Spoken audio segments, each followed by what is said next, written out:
The sacrifice of the men and women who traveled overseas for king and country during the Second World War sometimes fails to be fully recognized.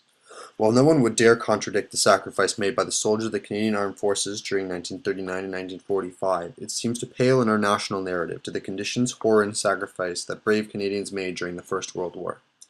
I think it is important for all Canadians to try and understand the magnitude of the sacrifice these men and women made for their country during the Second World War so that each and every one of us in this classroom could live a better life. On July 3, 1943, Canadian forces invaded Sicily. Not quite the soft underbelly of Europe that Churchill had predicted, Canadians landed in Sicily to begin the liberation of Europe. Men waited under the shores of Italy, and in the scorching heat the Canadians pressed on. Battles like Valgernia and Nassauria marked the first successes of Canadians in Europe.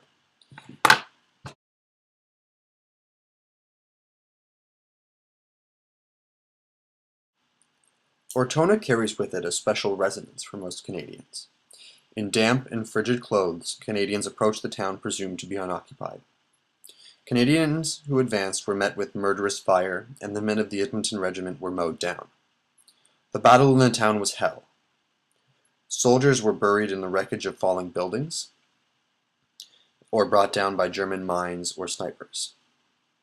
Ortona became known as Canada's Little Stalingrad due to the severity of the action and the ferocity with which the Canadians and Germans combated each other.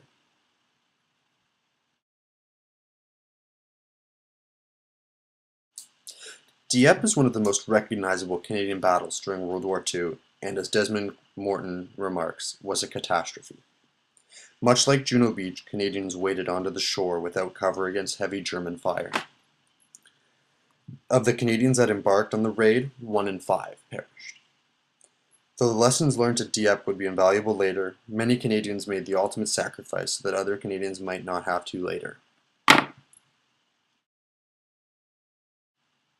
The lessons learned at Dieppe would help to enable further Canadian success at Juno Beach. Again, Canadians waded slowly through 100 yards of water as the Germans rained down fire upon them.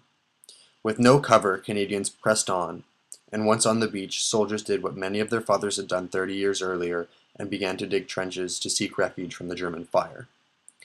Though Canadians put aside their fear and pushed forward and secured the beach, the cost was tragic for Canada and for the Allies.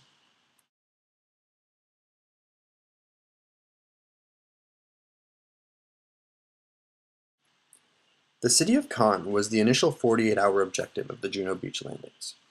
Canadians stood up and assaulted the city, and by July 9th, it would fall to the Canadian Army. As the Canadians approached the city, snipers and artillery made the Canadians pay for every step forward they took. German machine gun fire sprayed forward death on the advancing Canadians, similar to the advances of World War I. Casualties were high among the Canadians that took up the assault that day, and casualties would be higher, in fact, than even the landings on D-Day. House-to-house fighting, reminiscent of Ortona, continued as Canadians went through the city, removing the German army. Once the Germans fell back from the city, Canadians took positions along the River Orne in the city and within the city to defend it from counterattack. Casualties would continue to mount as the Canadians took and held the town.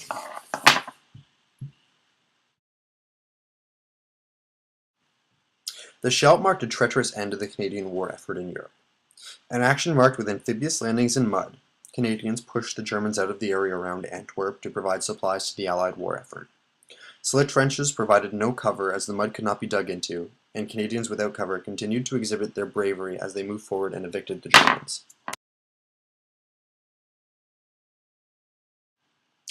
Victory in war is a moment of national pride, as it should be. Yet too often we are caught up in recounting victorious battles and praising politicians and generals that we forget the average soldier. The men who lay chest deep in the mud in these photographs and slept on the cold earth gave their lives with no guarantees that we might have better ones. It is the sacrifice, hardships, and valor that these photographs show and depict a war that many of us forget. The Second World War and these sacrifices the Canadian men made tend to be forgotten amongst the devastation and atrocities of the Holocaust. Yet this is a shame, as we often fail to recognize the ultimate sacrifice that many of these made for their loved ones and us. It is our job to remember their heroic sacrifice so that they do not just simply fade away.